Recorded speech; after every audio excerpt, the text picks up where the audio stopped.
So if somebody's asked me, well, these stories, look alike, and my answer is, are you kidding? They're taking the same received tradition about a flood tradition, and what they've put around it is so different that they're hardly recognizable to someone living in that civilization. And if Mark came first and chose not to record the resurrection, but left the women afraid in an empty tomb, what have you done? You've just undercut the authority of Matthew, Luke, and John, who proclaim the resurrection. It's that archaeology is validating what the scriptures are telling us. Alec, the Bible only has one message. It's only one message. It's how the Lord is going to conquer death to give us life. That's it. Today, I'm joined once again by Dr. Mark Chavalas, a scholar of Mesopotamian history and ancient Near Eastern literature. I've invited him back to help us walk through the Epic of Gilgamesh, the Mesopotamian flood traditions, and how these ancient stories compare with the flood narrative in Genesis. Dr. Chavalas, welcome back. Well, thanks. It's my pleasure. It's always fun. Okay, so I thought maybe you'd get us started with what is the Epic of Gilgamesh? Maybe that could include when did we discover it, or in what form did we find it, that sort of thing? Well, the Epic of Gilgamesh, by the way, is nothing new now because it was found in the 1870s, actually. And so you think about it, here I am, I'm over 70 years old. That means that when I was born, we had already known about the Epic of Gilgamesh for well over 70 years by that time, and so it's not a brand new thing. Right. We certainly have learned a lot more about it since then. But the Epic of Gilgamesh, by the way, technically speaking, there are a number of epics of Gilgamesh, and Gilgamesh himself, just by inference, seems to be a real king, but maybe in the same way that Achilles might have been a real king, in ancient Greece. And so we have all these hero stories that are attached to him that embellish maybe the core character. We have no inscriptions of Gilgamesh, but we do have inscriptions of people that are mentioned in some of the other traditions. So, for example, Gilgamesh, if in fact he was a real person, probably lived somewhere in the early mid third millennium. So we're guessing maybe about 26 or 2700 BC, a Sumerian king of the city of Uruk. In the Bible, this is actually a city called Erech. It's one of the cities that founded by who wouldn't you know it, Nimrod, in Genesis 10. And so thousands of texts have been found at Uruk and one of its sister cities, the city of Ur. That's the same city that Abraham comes from later on. And the kings of Ur at the end of the third millennium were big Gilgamesh fans, as far as we can tell. And so a lot of the Gilgamesh traditions evidently seem to be stemming from that period. And so, and by that time, by the way, he's taken on some sort of divine flavor, which, of course, in Mesopotamia isn't nearly as shocking as it might be to a monotheist. Here you and I are just at the bottom of the food chain when it comes to, beings. And so there are beings in between, the high gods, the lesser gods, slave gods, angels and demons, and other, irritating pests that are more in the heavenly realm or in the underworld realm. And then here we are, near the bottom. But Gilgamesh is described in the Gilgamesh epic that we have, which I'll come to in a minute, as semi-divine, semi-human creature. In fact, it's 2/3 divine, 1/3 human. I don't know how that works, by the way. Right. But right. In fact, he's actually described as an Abkalu in some places. And so, Okay. by the way, those are the Mesopotamian equivalents of the biblical Nephilim. But that's another story. Okay. Yeah. That we can talk about at some point. But anyway, so in Sumerian, there are actually a series of Gilgamesh traditions that were evidently standalone, perhaps as many as a dozen, and about half of them are woven together in the Gilgamesh epic as we know it, and the earliest extant material that we have that we consider to be the Gilgamesh epic that you can find, let's say, in a Penguin paperback, for example, like maybe the best one in Penguin is Andrew George's The Epic of Gilgamesh that'll just show up here. Okay. Penguin, written about 20 years ago, but it's still a really, really nice volume. His name wasn't on this, but it's Andrew George, easy to remember. Okay. And by the way, another one is Benjamin Foster, came out pretty much the same time. This is a Norton edition. Though they're both translations, they have slightly different bents in a lot of ways, and so they're both worthwhile and they're both cheap. But anyway, the Gilgamesh epic that was found in the 19th century was they quickly, in a sense, they found, like I said, about half a dozen of these traditions that were woven together. It's the earliest extant material is Old Babylonian, which would be roughly 1900 to 1600 BC, somewhere in there, where Babylonian scribes are busily copying either Sumerian traditions or translating them into Akkadian.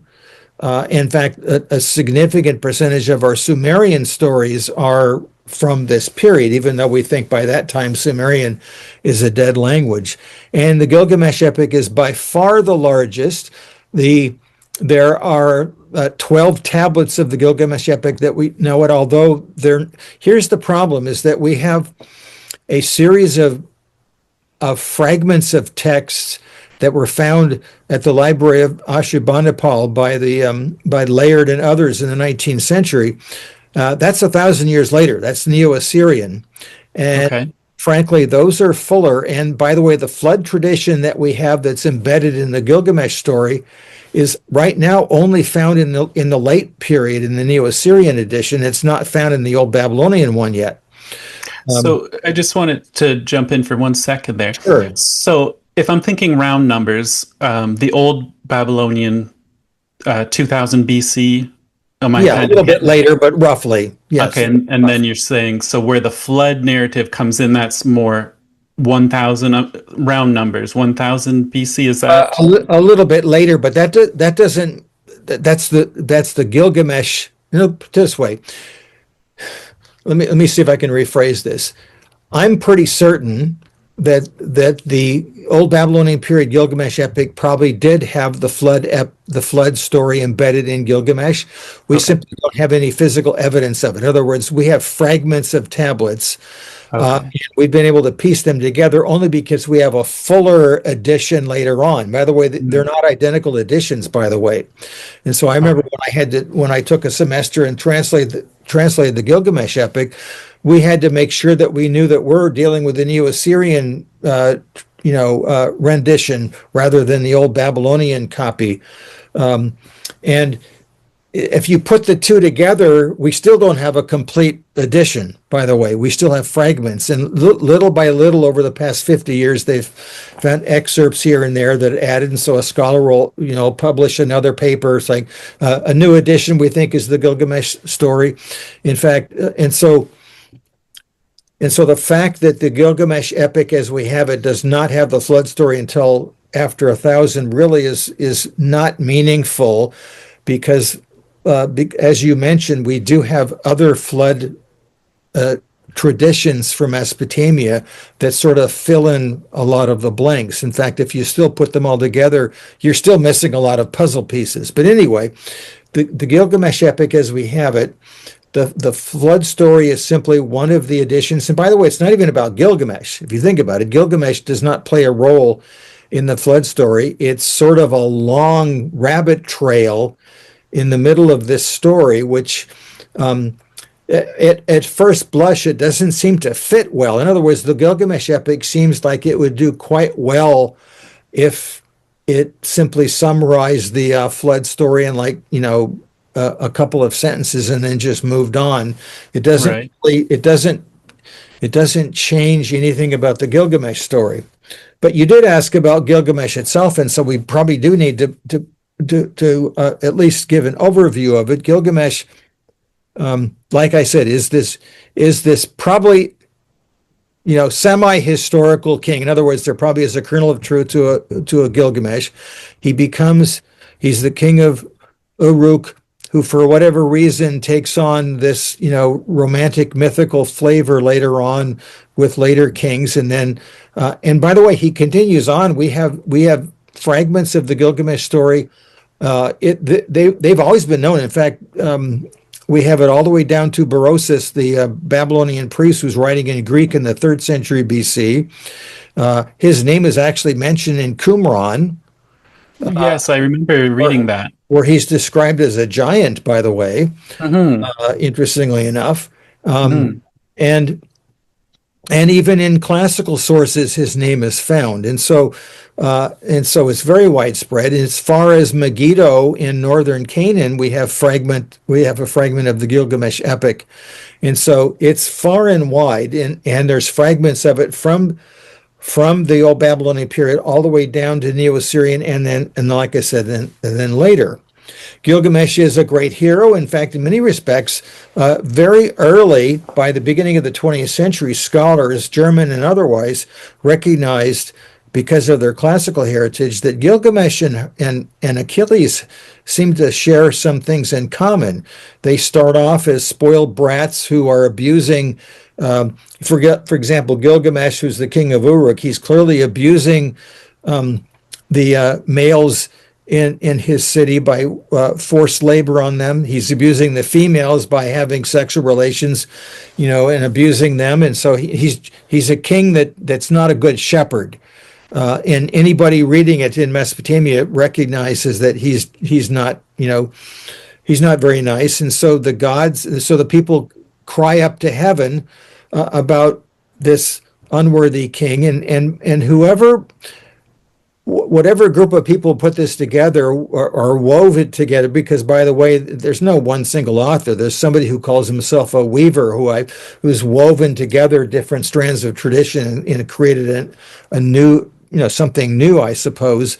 But by taking about half of the dozen traditions there, for example, the rival to Gilgamesh, who's now going to sort of check him, is called Enkidu. Well, he's actually well known in some of the other traditions. He's one of his faithful sidekicks who's always his servant. But here, he's an equal rival who fights him, to a draw, we suppose, at some point. But then, and of course, the gods are checked at this point because Gilgamesh and Enkidu become best buddies rather than mortal enemies. And now they go off on adventures, and their goal is to create an immortal name for themselves. So they kill beasts, etc. The goddess Ishtar, and of course the gods and goddesses of Mesopotamia act a lot like the gods of Greece. They're like us in every way, but except they're on steroids. And so they're stronger than us, but they're also more evil than we are. And so you just expand when they get jealous, they're 100 times more jealous than we are. And so they're very, very dangerous. Right. It's kind of like, I suppose, evil superheroes in our movies. Right. Okay. And so Ishtar proposes to Gilgamesh for ephemeral sexual relations. He rejects her proposal, and because he says, I actually like my friendship with Enkidu more, and it's not homoerotic at all. It just means that I'm more interested in having a deep relationship than to have a ephemeral relationship. And by the way, you have a bad history. You have a bad sexual history, Ishtar. I'm not interested. And the irony about this is that she's the city goddess. In other words, she's the goddess of the city of Uruk. And so there's all sorts of things going on here. I think there's a subtle way that the writers are dissing the god. Some of the gods of Mesopotamia were like, they're really acting this way. Can you believe that Ishtar is acting this way? It's not very nice. And so Ishtar's furious that he rejects him. She asks her father, on the I suppose he would be CEO emeritus of the universe, Daddy, he dissed me, do something about it. They send down the bull of heaven, and of course Gilgamesh and Enkidu destroy the bull of heaven. the gods determine, this can't happen anymore. Let's draw straws and see which one of those two heroes has to die. Of course, it's Enkidu, because otherwise the story would be over. Enkidu dies. Gilgamesh is heartbroken. When he finds out that Enkidu dies, he decides to go on a quest for eternal life. In other words, I want to see him again. My friend is dead. Oh my goodness, I'm terrified about his friend. But what about me? I guess that's going to happen to me too. It might be slower. And so he goes on this eternal quest. And of course, in Mesopotamia, everyone knows that you're going to die. There's no such thing as immortality, but there is name immortality, by the way. And so he goes on to his quest. He meets an alewife as he's going on his quest. And he says, just go home and have a family. In other words, make the best of your life. Go home and enjoy, family and children. And of course, he's not ready for that. And so he continues on. He finally ends up meeting Utnapishtim, who's the Babylonian Noah, at least in this particular story. And so now we have the flood story, which talks about the fact that, I got immortal life, but not everybody else did. You're not going to get it. Oh, by the way, I'll give you a little bonus. If you swim in the river and get to the bottom of the river, you'll find the plant of life. And it would at least give you temporary respite. In other words, you'll live longer. He gets it, but instead of being selfish and eating the plant right then and there, he lays it on the side as he's getting dressed, and a stupid snake, of course, steals it. Okay. But the point is that he's learning about character. He was planning on taking it home and giving it to his city and people, rather than simply partaking of it of himself. And so you're beginning to realize that this he's learned some of his lessons. He might end up being a good king. Well, he comes home and he begins to realize that, to be a good king, you have to be selfless. And then he starts looking at the walls. Oh, I did achieve immortality. Look at the walls I've built and all these things. And then, of course, he doesn't die in this story, although we do have one tradition of a Gilgamesh who dies. But the point is, in other words, it's actually a positive story from the standpoint is if you do good deeds and you have great character, your name will live on. Okay? But nobody expects to live forever. The flood story is embedded in this, but it's, I would say, a relatively minor point. But of course, for us in the Judeo-Christian world, that was the centerpiece that everyone was excited about. But I will tell you this. For example, when George Smith found a fragment of the flood epic and brought it back home to Britain in 1872, then he was conscripted to go back and find more missing pieces. Well, he found what he thought were a missing piece of the flood. He actually found another flood tradition in Mesopotamia. They didn't know it at the time. The Atrahasis epic, and by the way, though it's not the newest edition, this is a nice edition by Lambert and Millard. It came out 50 years ago. It's still excellent, by the way. If somebody's really wants to be pointy-headed and look at, let's say, the newest edition of the flood, I don't have the physical book, and so this is Nathan Wasserman's The Flood Akkadian Sources. And so that came out. By the way, you can probably get a PDF file if you work hard at it, but don't tell anybody. Right. Of course. But okay. A couple questions there, if that's okay. And of course. Okay, so I just wanted to, in the Epic of Gilgamesh, so you'd said it sounded like there was embellishments along the way. Did I pick that up correctly? That he became something more, like, is there different accounts of it where things change over time? Is one question I had. Another question I had there was, with how would these have been received in the time? Do we know, did they think this was historical, or was this moral telling, like a good moral story? Or I'm just do we know? No, we don't know anything of the sort. Gilgamesh is, like I said, he is taken as as someone worthy of acknowledgement and praise during the Earth 3 period, which is before all of this. That's like 2100 to 2000 BC. Gilgamesh is not someone who is delineated as a goddess worthy of a temple or worship in any other period, but his epic tradition survives. But as far as I know, I can't think of any monarch who's mentioning Gilgamesh or praying or praising him, etc. It's very specifically, definitely a period, a tradition that continues on in Ur and Uruk, but not so explicit. So this is, in other words, so the literary tradition about Gilgamesh continues on. Right.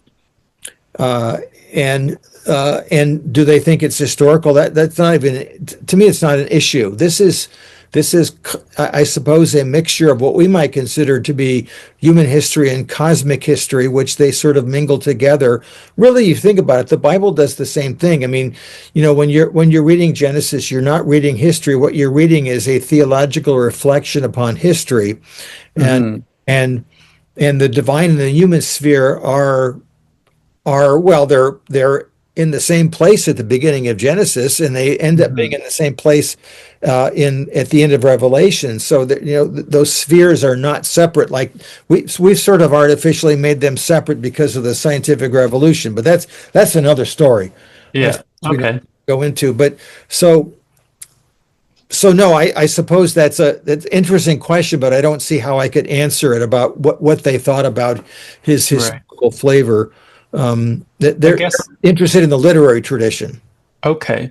Like, I guess I wondered, there's different genres in the literature. So some may read more like chronology, some epics. I was just wondering if can define them in certain ways, or just kind of trying to get the takeaway, I guess, of what. I mean, Gilgamesh is mentioned in the Sumerian King List, which the edition that we have is just after 2000, and he's mentioned as he's just a regular king, one of the Uru kings, and it doesn't say much else about him, but he's listed like other kings are. But of course, we also have pre-Diluvian kings that are mentioned that are sometimes reigning for thousands upon thousands of years, although that may be because they're using a sexagesimal system based upon 60 rather than 10. We don't know how it works. In fact, even some of the early chapters of Genesis may be using the same system. We don't know.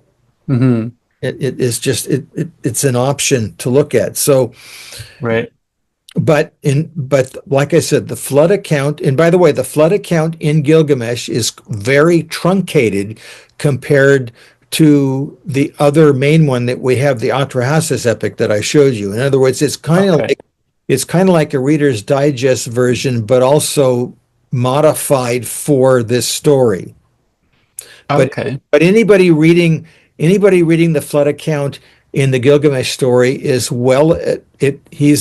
he's well versed in it, in my opinion. So they don't need to get all the details. In fact, it's very, very brief in the Gilgamesh epic. It actually leaves a lot to be desired in terms of, well, why does the floods happen?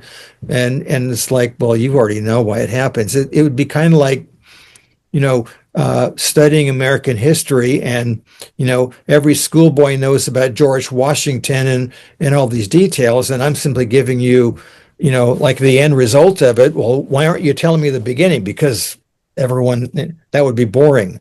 Right. So they're not recapitulating the tradition. So we have to now go back to the fuller account, the Atrahasis epic, to find out other details, etc. Although it's very true, of course, the Gilgamesh epic does have things that are remarkably similar to the biblical account. Okay. So the Atrahasis, what about that one? What do we know about that? So it's a much more detailed account.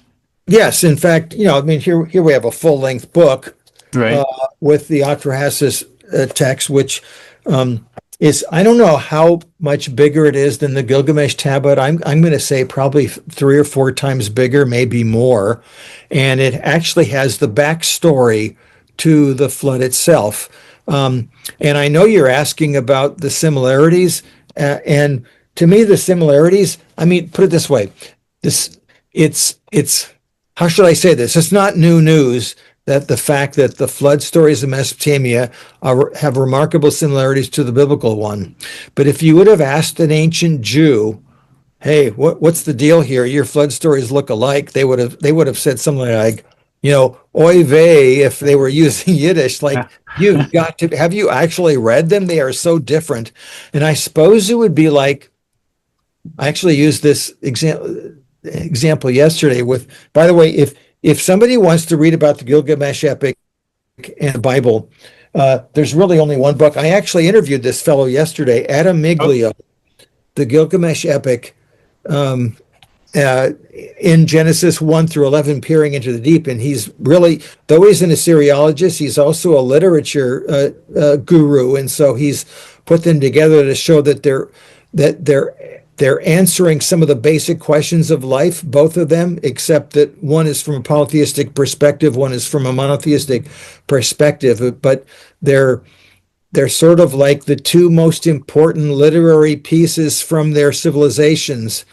And so it's a really, really brilliant job. I really appreciate it. He very quickly said, "Well, I only wrote this book because I was getting frustrated trying to explain all this to my students, so I figured I would just put it on, in paper." And Rutledge, in London bit and took it. But and that was on your podcast, the Buried Bible. Okay, yes. Perfect. We did that yesterday. That was our first guest. My joke is my co-host Keegan was saying, "Come on, I'm really tired of interviewing you. Isn't there anybody else we can talk to?" And I said, "Sure." So anyway, anyway, this. I'm going to actually read a short part of a paragraph that Adam says in his book on page 95 about the similarities, because I want to emphasize the differences. The similarities are, I think, superficial. Adam says, the commonalities between the Mesopotamian and Israelite traditions are simply too numerous to account for apart from historical contingencies. In other words, there's clearly a connection. Whether it's a dependence, I'm not ready to say that, but clearly the Israelite knows all about this tradition, but it's part of their tradition too. It's kind of like the creation story is well known. Even the Babel story, I think, is well known. I think an Israelite is saying, "Well, this is what you've heard, and we have this tradition too, but I want to give you the correct rendition based upon a monotheistic perspective. There's not multiple gods. There's one God, and this one God is a good God. He's not capricious like the others, and so there's differences are dramatic. The similarities are superficial." He says, in both the Gilgamesh epic and the Genesis account, they trace the fate of one man spared from a divinely ordained deluge. Both men construct boats of wood, reeds, pitch, load them with all sorts of animals, ride the floodwaters amidst the flood. They come to rest on mountaintops, have reconnaissance birds. When the flood waters recede, both men provide offerings to the gods. And in fact, in Hebrew, even one of the words is an Akkadian word, the word for pitch, koferu, actually kaparu in Akkadian, which actually it doesn't mean to cover, it means to smear. Right. And it actually has a lot of interesting connections to what happens later on in the Leviticus account about the atonement, but that's another story. In fact, I think you had Rico Cortez on, yes, who's a friend of mine, and so we've been discussing this quite a bit. I actually think Rico needs to change his last name to Leviticus. Right. He's obsessed with it. But anyway, yeah, he's good for Leviticus questions. And by the way, he'd be good at baseball too, if you're wondering. Yeah. But and by the way, if you're wondering, recently, Irving Finkel, when I say recent, in the last decade or so, came to his attention another tablet that has it's another fragment of a flood account from Mesopotamia that has about 60 lines of text concerning the dimensions of a boat that was used, and it's round and big, by the way. Right. And so this is a fun book. By the way, anything by Irving Finkel is fun. He's also probably, if you had to have one Assyriologist that you would want on a podcast to speak that wouldn't be stuffy, it would be him. Okay. He's amazing. But anyway, in high demand though, by the way. And Right. so those are the similarities, and my answer is, well, so what? If you were living in 4024 and all you had from 4024 was Tolkien's books and J.K. Rowling's books, and you said, well, and that's all you have. That's all you know about our civilization. You're thinking, well, they're both writing in English. They're both writing about fairies and goblins and heroes, etc. And man, they're so much alike. And J.K. Rowling probably would be screaming at the top of her lungs, wait a minute, we're coming from similar traditions, and I'm using many of the medieval English traditions to pull these out, but my stories are very different. I'm well aware of what Tolkien did. I'm doing this instead. And so, and I think a Hebrew would be doing the same thing. We've got the same received traditions, but we're using them for very, very different reasons. And I think that I'm going to try to show you what those different reasons are. For example, in the short Gilgamesh epic, when Utnapishtim, when Ea basically comes down and is talking to, well, he doesn't even talk to Utnapishtim, he talks to his hut. But he's saying, the flood's going to come and everything's going to get destroyed. You better, but I'm letting you know that it's going to happen. I'm not supposed to tell you, by the way, but I'm telling you. And by the way, everyone probably knows the backstory, which we do have in Atrahasis. And Utnapishtim says to the god who, by the way, another little book, I know I'm showing you show and tell, but this was a little bit older, but Stephanie Dowley's book on myths from Mesopotamia, if you want a nice little paperback with a lot of them, it's an excellent account, and the flood story's in here. But, in this, in fact, I'm on page 110 of this, page 110. She, when Enlil tells Utnapishtim about the flood, he says, we got to build a boat. He says, well, I got to get workers to work with me, but what am I going to tell them? Hey, the flood's going to come, and I need for you to build a boat. And Ea tells him, well, lie to him. In other words, get him to build the boat for you. When they ask you why you're building it, saying, well, I have to go worship Enlil and I have to do it far away, and the boat will send me there because he's upset and I have to get out of here. But don't worry, Ea tells Utnapishtim, they're going to shower you with blessings. All the things you ever need are going to be coming down from the sky. And so in other words, lie to them and trick them. And so they spend all this time building the boat and doing all this stuff. He gets in the boat and he leaves, and then of course the rains come and everybody gets killed. Okay. So Ea's what is called by Worthington, he must be duplicitous. In other words, he did this on purpose. And so the gods are, backbiting and spiteful. And then you look and I'll just sort of summarize this. In the Atrahasis story, they give you the backstory. Why does the flood come? Well, it's kind of like the creation account. The gods, it's after the universe has been, after there's been a war in heaven, the gods, the higher gods are now abusing the lesser gods, who, by the way, are called the Anunnaki here. And they're doing all the hard labor because there aren't any humans yet. And so the Anunnaki are suffering. They're doing hard labor, and they basically have a workers' revolt. And they said, we're going to stop this. And they actually lay siege to Enlil's temple and said, not only are we not going to do this anymore, we're taking you out. Enlil basically sends a message up to Anu and says, I didn't know this was happening. This is terrible. I didn't realize these poor people were being abused. That shouldn't happen. Yeah, but it was on your watch. And so what does Anu do? He says, well, let's get the creation goddess, the mother goddess, to create human beings. And so she creates humans, male and female. Okay. But they don't think about what their plan is going to mean. And so humans are created, and guess what? They procreate like bunnies. And after a while, there's way too many of them, and they're noisy, and they're all over the earth. And so now the gods are thinking, wait a minute, I guess we should have thought about this. We've got males and we got females, and what happens when males and females come together? They make more of them, and how are we going to stop this? Because there's no death yet. In other words, this is their explanation for how death comes into the world. Okay. Rather different than the biblical one, and so it's so.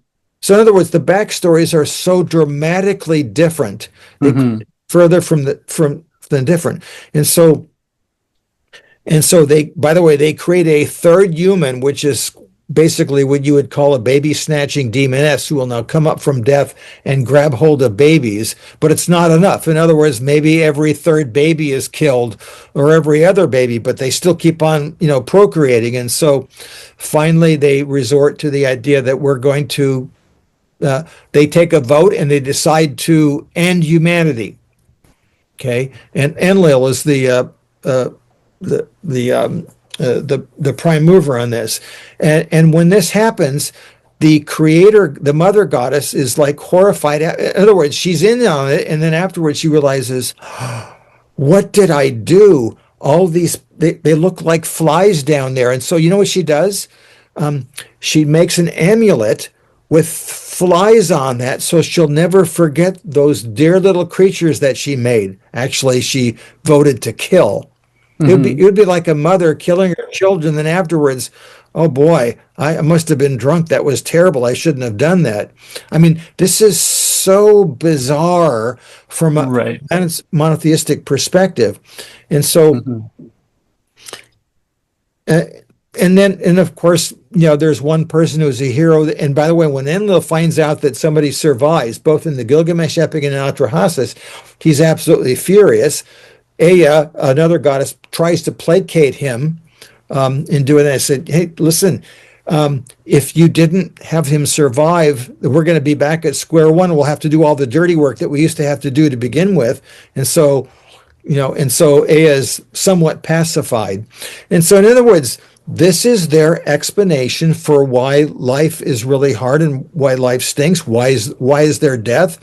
Why the gods can't be relied upon, if you think about it. Now, when you compare this, I'll get off my soapbox in a second here. Then you can give me rejoinder questions. No, it's good information. When you compare this to the biblical account, think about it. God, in Genesis 6, first 4 verses are of course this very truncated note about humans being, by heavenly creatures, coming down and impregnating human creatures, and then very quickly after that, it says that God's, very displeased, and it says he repented from making the humans. But that term repent does not mean like it would be for you and I. In other words, if I get new information. I'm going to buy a car, and I look up Carfax, and I find out, I shouldn't buy that car. In other words, new information caused me to change my mind about buying your car because of this. And so, God doesn't ever get new information. So what does it mean for him to be a repent? Does that mean that new information caused him to change his mind? No, it's actually a very powerful emotional response. In other words, these people, I'm so terribly pained. In fact, the term, when he decides, in fact, it's Adamelio again who talks about the fact that God is now struggling between two of his primary attributes, justice and mercy. They all deserve death, but I can't bear to do it because of my mercy. And it says that God struggles like a woman struggled in labor. It's, in fact, the exact same word that is used in Genesis 3. So where God is now, I don't know what that means with God, but it means that he's fighting these two urges, and the mercy gives way. In other words, I will not completely destroy humankind. I will choose someone who found favor in me. The Noah story, of course. Right. Who, by the way, I look upon Noah as sort of an anti-hero. He doesn't do anything other than simply take orders. He's definitely not, not running things, but God is pain like a woman is pain, which, of course, for a Hebrew, that's the greatest pain that they can imagine, is the pain that woman has in labor. And so, and of course, they're taking it, and for God, it becomes emotional pain. We think of emotional pain as something that causes us to stop what we're doing. It's weakness. I don't know what it means for God, but it's interesting that he's given these anthropomorphic attributes. Mm-hmm. And so if somebody's asked me, well, these stories, look alike, and my answer is, are you kidding? They're taking the same received tradition about a flood tradition, and what they've put around it is so different that they're hardly recognizable to someone living in that civilization. But for us on the outside, it's like, well, those are just similar flood traditions. Yes, there's no doubt about this, the fact that the biblical tradition, as we have them, are clearly later. And my answer is, and so, they're not borrowing or copying anything. They're taking a received tradition and they're monotheizing at it, if I can make up a word. Okay. So, yeah, you had made a good point, that to the ancient Hebrew, of course, they were aware of this. It was not shocking news. Whereas with our discoveries in archaeology in the 1800s, this was something we had maybe forgotten in time and that we had relearned, if I'm correct there, or did we always know these? I guess the answer is yes and no. We actually, in terms of the classical tradition, fragments of the flood story for Mesopotamia had always been known. Berosus, Berosus, though his works did not survive intact, and we still don't have his intact works, they survived in fragments in traditions. Both Josephus and Eusebius will quote him, usually for other reasons, but he's quoted, and there's enough of the quotations in there to know very well that there was a Mesopotamian flood tradition. So you can actually look up Stanley Burstein, who was one of my teachers at UCLA, actually put a little monograph together with the Berosus traditions, and the flood account it's less than a whole page, but it's there. But something, it's not something that it wasn't exactly popular in the Western tradition that, I read Eusebius and there's a fragment of a flood tradition. It'd be like a footnote. So for the most part, people were pretty shocked by it. And of course, the general public was completely shocked by it. Mm-hmm. Before 1872 and 1873, anything that was found was like, well, that confirms the Bible. But when they found this, and then the rumblings was, but it's older, then they became suspicious of Assyriology. Like, wait a minute, who's monitoring them? Well, nobody can. Well, how do we know that they're telling us, the right stuff? Right.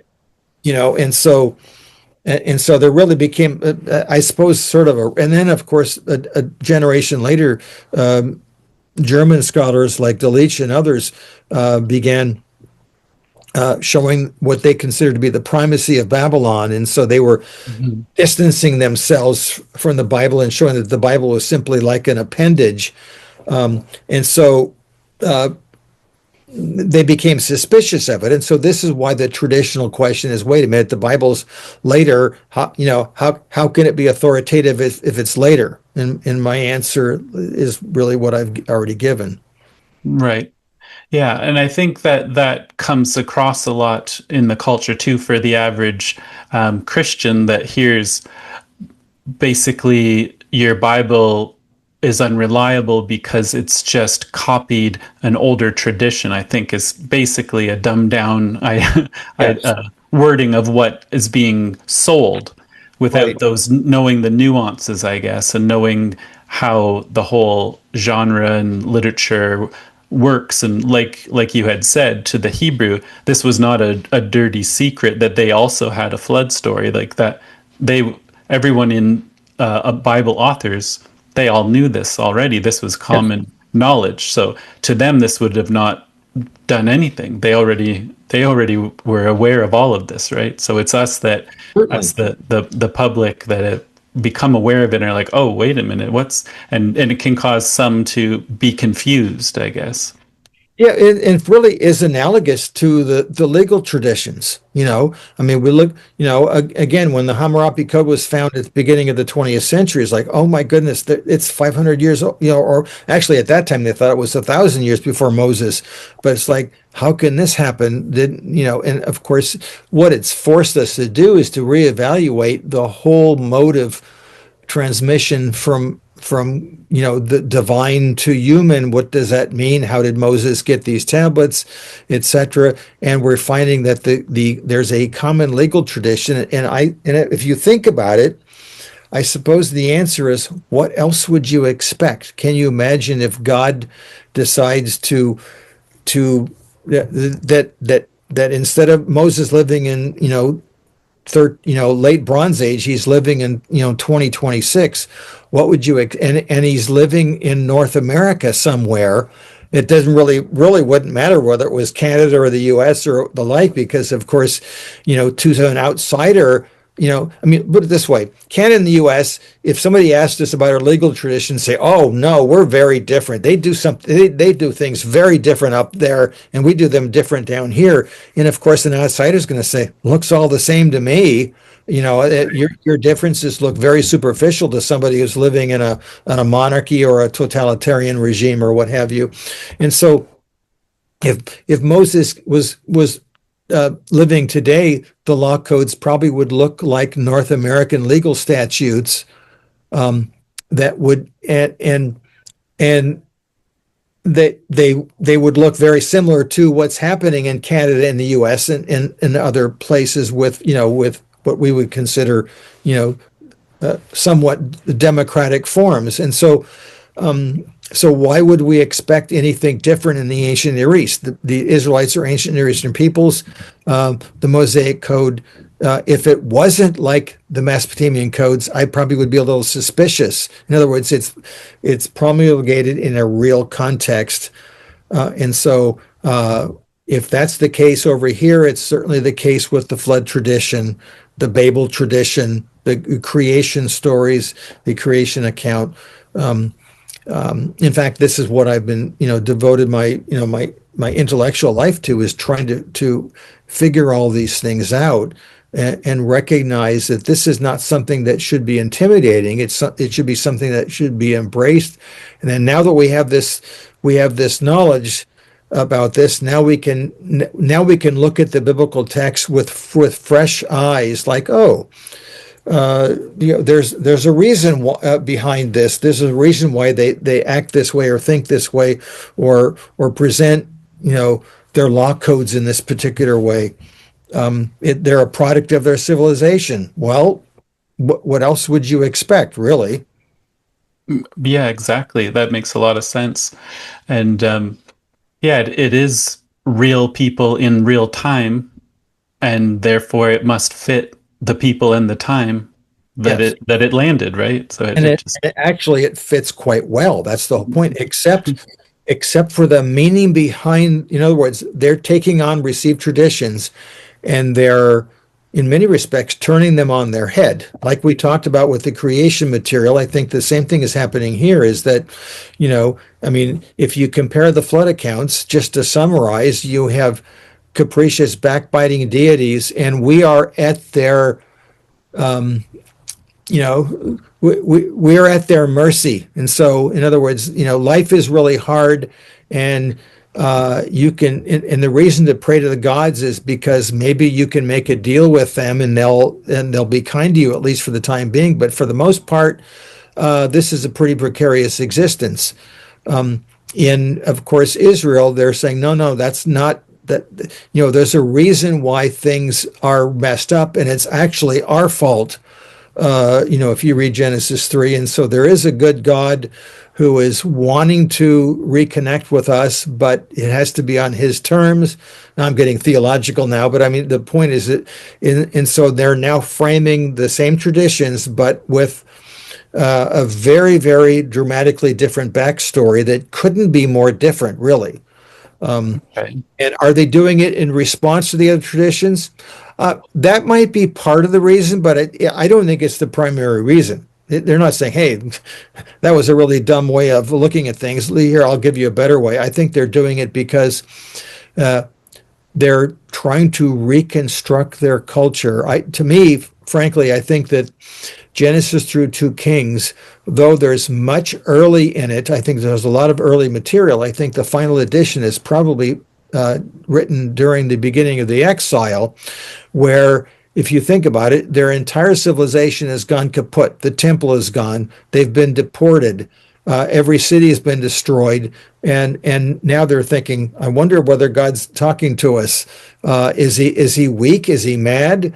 And they came up with the brilliant, conclusion, it's our fault. And now they're looking at their entire past, and they're looking at through the lens of the exile. And so now, in other words, let's start from scratch and see just to show you that God's not weak, let's show you what he did from point A to point B to point C, all the way, to our present. And so, of course, who's the main character from Genesis 2 Kings? It's God. He's the only constant. He's the only one that is exhibiting, justice, but also mercy, at every point. And then at least it gives the Hebrew at least this comfort that, all right, well, it's our fault and there is judgment, but if there is a good God, at least his goal is our best interest, whatever that means. And they couldn't say that in Mesopotamia. Right. Yeah, there's definitely big contrast there. Very, very different. Yes. So that's why I like I said, I look at the similarities, and they're at best superficial. Right. Yeah, well, that makes a lot of sense, and I think that pretty well covers the majority of what we set out to do here. Great. Now, is there anything you're working on, or where would you like people to be directed to connect with you or follow what you've been up to? Well, since I retired a year and a half ago, I've continued to do some scholarship. I just gave a paper recently, and I'm doing a little bit of writing. But the main thing I've been doing is my own podcast, which, by the way, I never would have dreamed of doing. But it was sort of my adult children were encouraging me, and then somebody at my church just who does all the audio and everything is, we sort of come together. And so, and for me, this has really been something that I can now take Mesopotamian studies and other Near Eastern studies and try to make it palatable to an interested public in a way that I hadn't done before. Because as I'm sure you know, and I think you had Tremper Longman on recently, if I'm not mistaken. No, I have not. Oh, no, it wasn't him. Who was it? I thought you had somebody else. Anyway, whoever, but whoever you might have had on, maybe it wasn't him. But the point is, scholars that do Near Eastern studies have not been very good at making their material palatable to an interested public, especially to a Christian public. And so I found that was at least this is my podcast, The Buried Bible, is now that modest contribution to it. And so that's what I'm doing. It's most of my academic effort right now is simply is working on that for the moment. Okay. So I'll get a link for that, and Yes. people can check it out. Yes, that would be fun. I've listened to quite a few. I quite enjoy it. Good. So, okay, well, thank you very much for your time and sharing your information with us. Well, Alec, it was my pleasure. Always fun.